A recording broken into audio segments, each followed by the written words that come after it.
We've been through so much. I think here, guys, let's all start over again. You know why? This is our story of faith, hope, and the love of a family.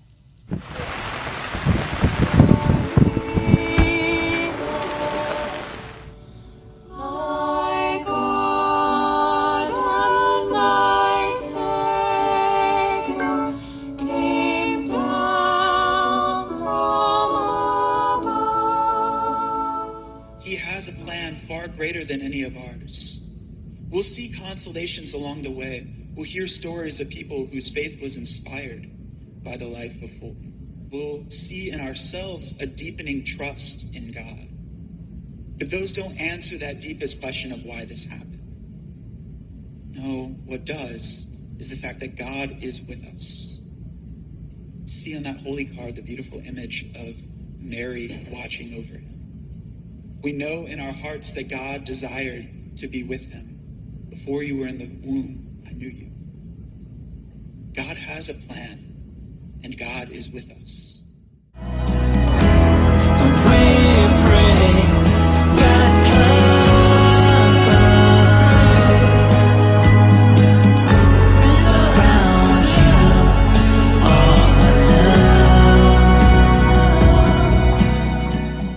But praying with Elise so much over the last 9 months and sharing our story and sharing Fulton's story has meant, truly it's been a blessing. So many people have come forward and told us how Fulton brought them to prayer, brought them to God. There's been people that have said they've prayed for the first time in years because of his story and his life. And so what else could any parent ask for the life of their child, to bring people to the Lord? Before this cross, we surrender our hearts. Miracle, miracle from the start.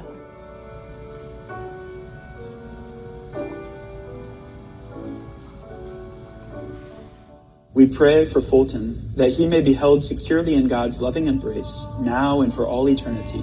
We pray to the Lord.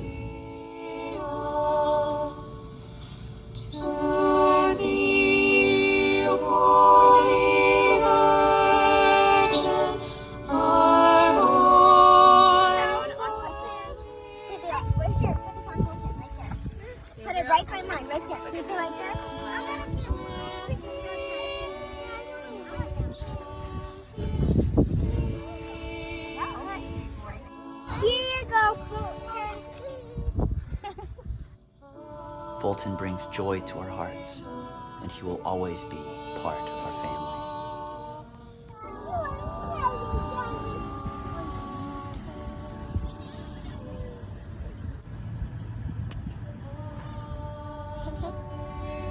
After a medicine.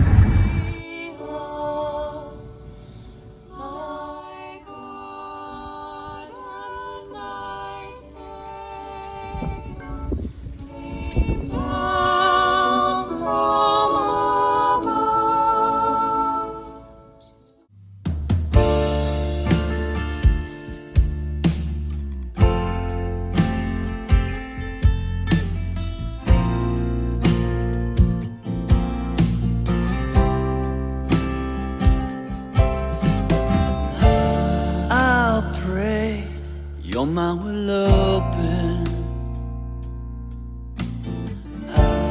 that you will know hope, 'cause his love's like an endless ocean. The Sacred Heart is the boat.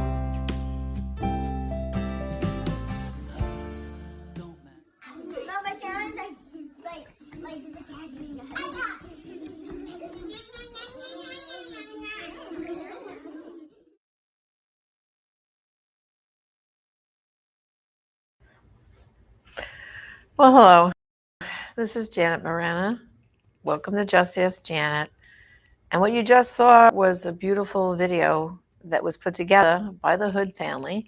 So many of you prayed and prayed and prayed and prayed for a miracle for our little baby Fulton. But unfortunately, that did not quite happen. And so joining me today, now that you saw that beautiful clip, which got me all teary-eyed, showed the family how they experienced this whole experience together with such faith. So joining me right now on the program is Royce and Elise Hood. Welcome to the program, guys. Hi, I'm like, Janet. you guys are killing me with that video. I mean, with the kids. I mean, when the kids carry the baby in a casket out like that. Oh my goodness. So, but for those who missed some of the story from the beginning, your baby had a very severe illness, and we knew he, short of a sheer miracle, he wouldn't live past maybe a few minutes after birth. They weren't even sure. But you carry little Fulton almost to your due date, right, Elise? Yes, past my due Past, I date. thought so. Yeah. Okay, how much past the due date until? He was due March 31st, and I delivered him on April 2nd. Wow. Yeah. Okay. So it was the full 40 weeks. The full 9 months. And Yeah. then wasn't it on that last visit that you discovered he had just passed?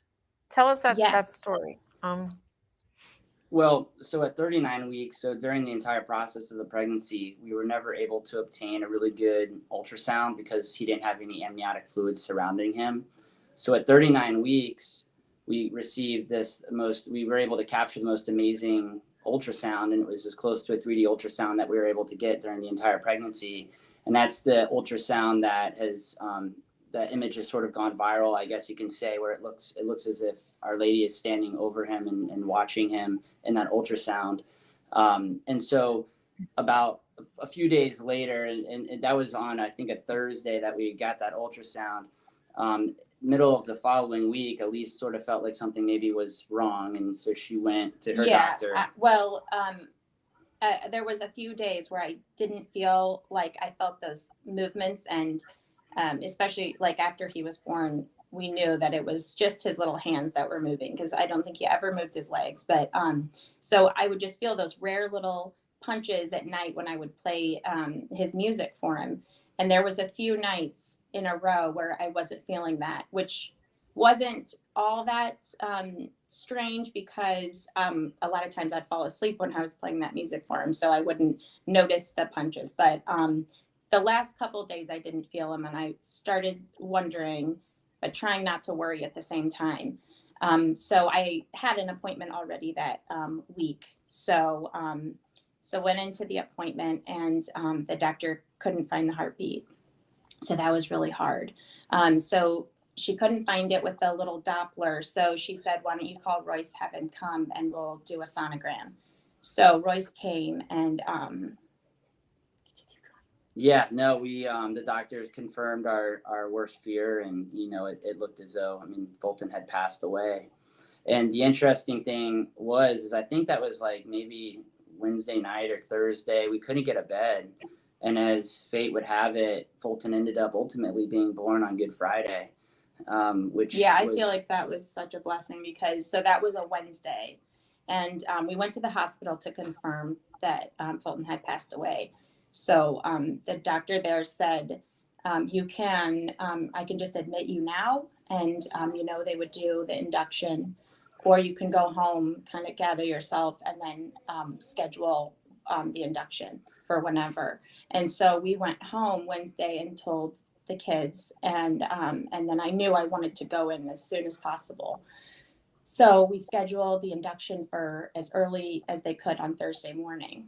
And it was just felt like it was God's hand in that, because so it was scheduled Thursday morning, and they said, make sure you call before you come in, just to make sure everything's set. So Thursday morning, got all ready and called, and they said, oh, we've had some C-sections and just different emergencies. So let's push you back a couple hours. They said, call back in a couple hours. So we're so anxious, and we wait the couple hours, call back, same thing. We've had, just different things. This is kind of unusual, but different things have come up. I'm so sorry. And they knew our situation too, so I think they felt terrible, but there was just no beds.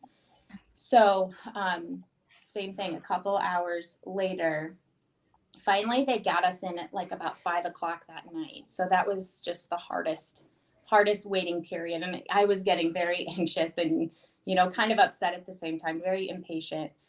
And it turned out to be such a blessing because Fulton ended up being born 12:50 after midnight. So he was born on Good Friday, and that I felt like was such a blessing because just the road that I felt like we were on, I felt like the Blessed Mother was such a comfort to me.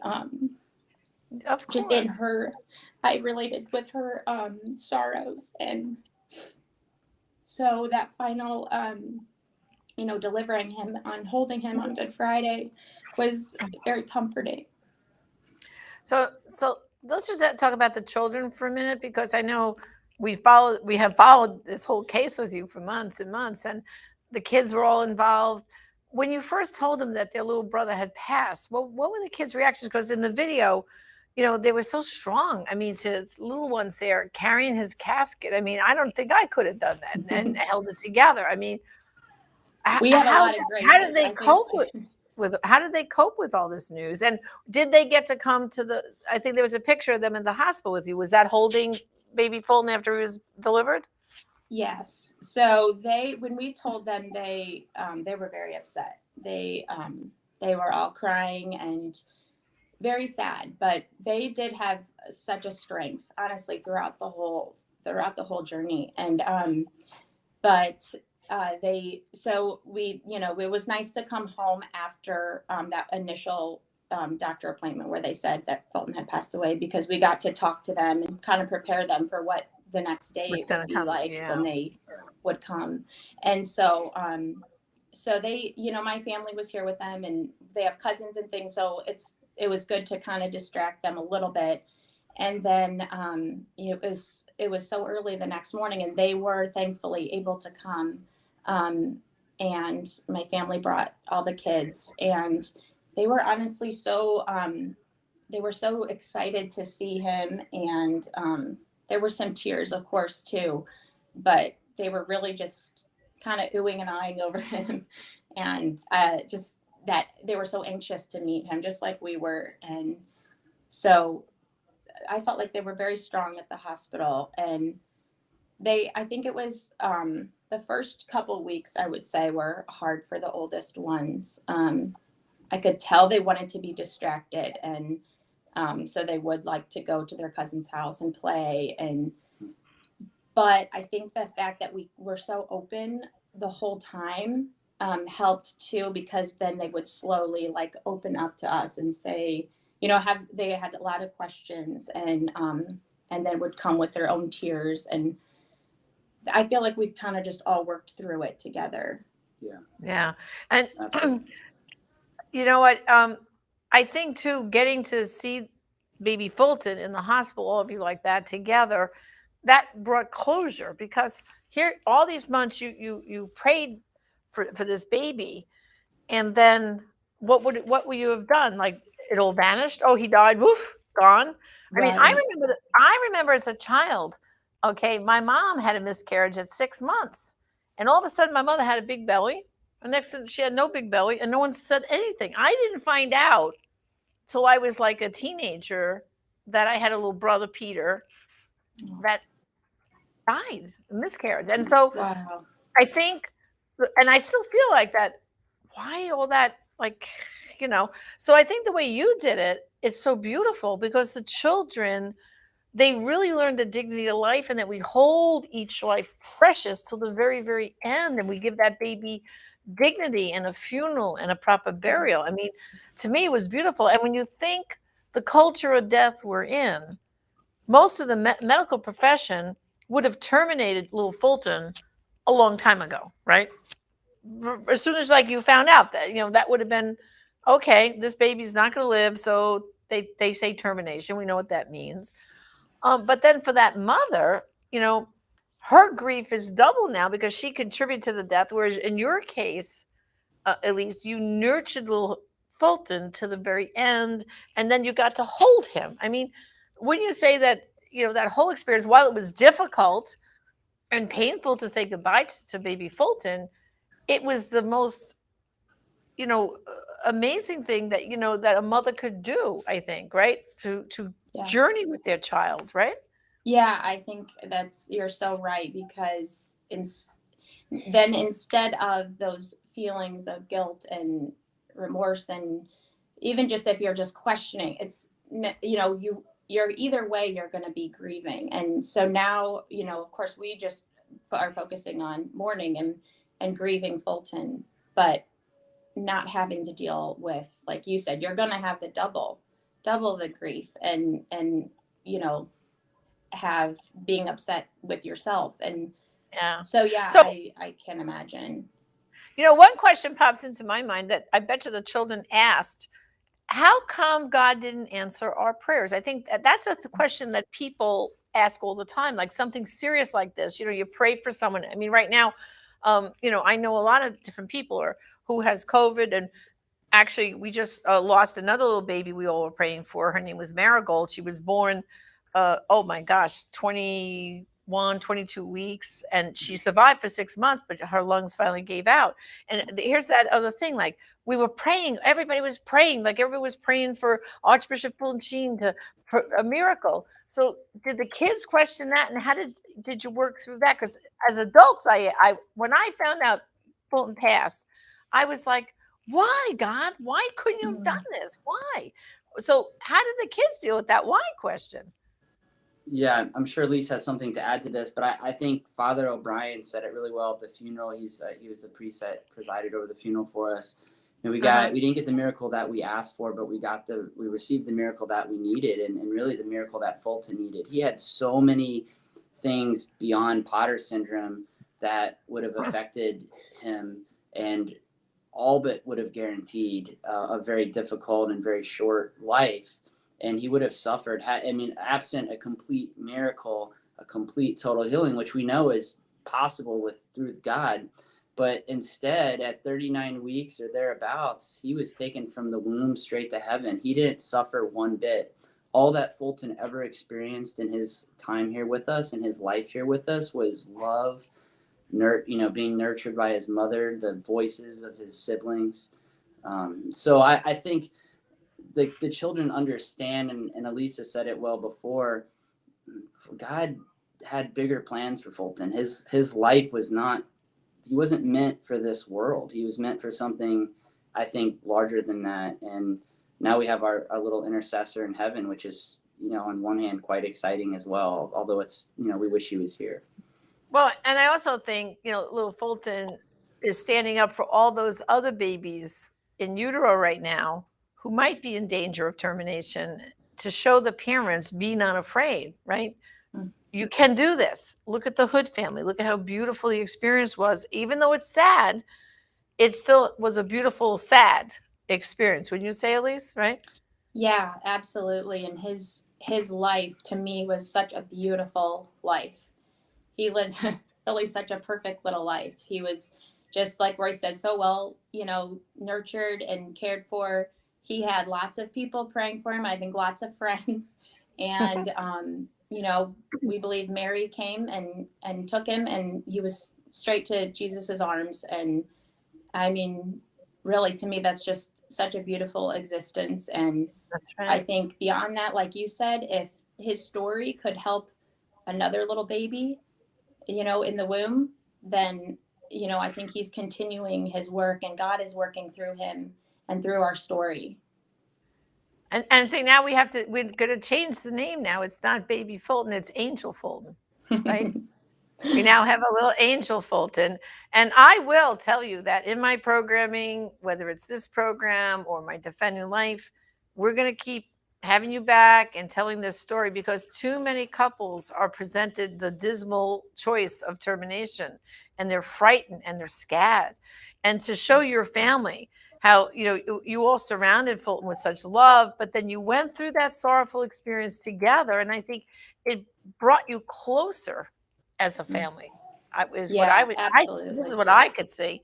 Now, just to show what a wonderful Catholic, faithful family you are. I know recently, Royce, if this wasn't enough, you had some challenges at work, didn't you? Yeah, my career was definitely tested, and my faith has been challenged a lot over the last year. And as I get into as we get into that, one before I do, I think a lead in is one of the decisions we made with baby Fulton was to sort of surrender our passion and surrender our own desires at the foot of the cross and just fully trust in God. And that's after that test that we went through with Fulton. I was also tested with my career, my legal career. And for the past 3 years, I've been doing a lot of work in circuit court all across central Illinois. And I was shortly after Fulton passed, I was asked to be involved in a matter which was without getting into the details, was a name change matter on a gender issue that I thought about, I prayed about, and I just couldn't do it. It absolutely conflicted with everything that I believe as a practicing Catholic, especially as I even thought about as I was praying about my children and Fulton. Now I've got this little saint, little angel in heaven looking down. I've got these beautiful kids here. It's important to me to never have to explain to myself why I compromised my faith or did anything. So we literally walked away from a 6-figure income and prayed about it hard, but it became very apparent that my work in the secular space, at least for now, in circuit court, was coming to an end. And it was a tough decision, but it was the right decision. And so we've made some changes on our end, but I am focusing 100% now, all my work on working with groups that are charitable, that are Christian, pro-life, Catholic, groups that have a mission. And I'm just trusting in God's providence. It's going to be a difficult few months as we navigate the waters, sort of uncharted territory. But it was a tough decision, and we made it together. It wasn't a decision I made on my own.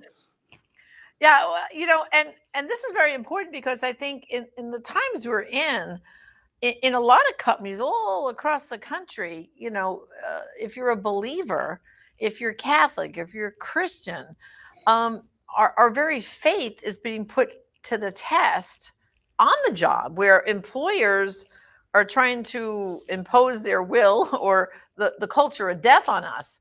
And I think your example, I mean, you have all these kids, you just went through a whole experience with baby Fulton, and now to walk away from a secure job with great medical benefits. I mean, talk about stepping out in faith, Royce. But you're saying, though, that you're now finding other work. Do you think what they always say, if God closes one door, and if you allow yourself to accept that closed door, and like you did in faith, said, I'm not doing this, the door he's opening, are they working out? Like you're getting more opportunities to work with real good, solid Christians and pro-lifers? Yeah, Is that how I've been blessed. I've been blessed for a long time in that, the work that I've been involved with I've been able to develop relationships with some big organizations, and I've had work with those organizations. So that has been unique. And so I do have some work that I'm able to do now with groups that I've worked with for quite a while, groups like the Thomas More Society and the March for Life and things like that.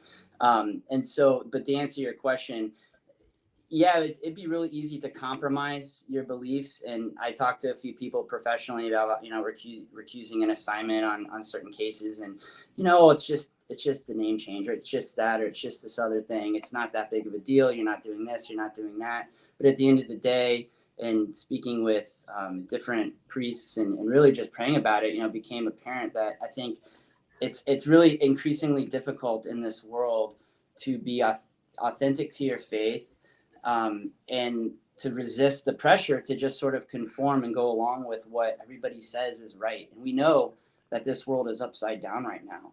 Wrong is celebrated as right. Right is celebrated as wrong. 3-year-olds don't know not to stick their tongue out of their mouth. But, well, you have to introduce us to your. This is Leo. Leo, can you say hi? Hi, Janet. You're gonna be shy. Leo is a sweetheart. He's in that video, and he's just such a sweet kid. So, and Janet, to answer your question, I mean, we're well, obviously we're always looking for other work, but God is providing. And I think if I were going to give anybody advice, just trust, have faith. And when you're loyal to the Lord, when you're loyal to your faith, things work out every single time. But I mean, I just can't imagine, at least when you both came to this decision together, did you cringe too, to say, oh my goodness, like, like, yeah, it wasn't, you know, it was easy in a sense, because I think we both just felt so, we just said, you can't do that. Like we just knew. So that was easy. But then it was also like, oh my gosh, can it was hard. It was hard in that sense of losing, like you said, the security of, that job and the medical benefits. Of course, that's always, something to figure out. So it was scary, but like I said, it was easy in that we knew we wanted, we're thinking of our, eternal salvation, not right. just how we're doing Not here, just, yeah. So that, yeah. So, Royce, have you set up a website for your family? I feel like because of Facebook, our program, Just Ask Janet, EWT, I know then EWTN had you on after I had you on. So you've gotten a lot of attention. Do you have a website where people can then see the whole baby Fulton story and the funeral and be in touch with you guys? Yeah, we we do post regularly at fultonjoseph.com. So fultonjoseph.com, that link's at the bottom of the video that you played. And then I have a website, roycehood.com. I have my legal work, which is at missioncouncil.com. I have a few different websites, but with respect to Fulton and his story, and I post links on there to different music projects that I'm involved with. I've been really discerning this a music ministry with a few other people that I've met, where we're really feeling called to promote Catholic media and Catholic music and sort of try to change the culture, because law and politics is downstream of culture. So if that's what God wants us to do, we'll be doing that too. But Fulton Joseph is a great place for people to start, fultonjoseph.com. And if we go to fultonjoseph.com, then can we link to yours, which is Royce Hood? Yes, I do have links on there to my website. I also, that's also a link to the Law of Life Summit, which we put on every year in Washington, D.C. So it's got some links on there, and there's a screenshot of it now. Oh, okay. Perfect. Yeah, wait on that. Well, listen, I want to thank you for joining us, and I'm going to just say something to our audience that I am going to have the Hood family back maybe in a couple of months. We're going to see how they're doing. We're going to see how Royce's career is going to blossom because of the Lord, because he stayed faithful. Because I think, guys, this is a great example for people who face these daily challenges, and sometimes they're afraid to step out in faith. And you've done such a marvelous job that I think it provides great inspiration to others who are kind of teeter-tottering. What should I do? So all the blessings, all right? And I'll be in touch, and we'll get you back in a few months to see how your career is blossoming. Okay, Royce? Well, thank you, Jan. We'll look forward to updating everybody, and God bless you. And thank you to your viewers. And bye, for Leo. all of their prayers. Say bye, Leo. Thank you. You want us to have a closing remark, Leo? You want to say bye to the audience? Who's that? That looks like, is that Buzz Lightyear? Janet, I want your viewers to know that we've been keeping all of your viewers and everyone who's been praying for us in our prayers also, for their intentions. So we're so grateful, because that's what's kept us strong. And so thank you. Thank you too. God bless you, and we'll be back in touch, okay? All right. Well, brothers and sisters, I hope you found this an uplifting, like I said, it was a sad beginning, but an uplifting story and an inspiration to so many. And just keep in mind, brothers and sisters, you need to stand up for life, because there are some abortions only you can stop, and some lives only you can save. Join us again next time on Just Ask Janet.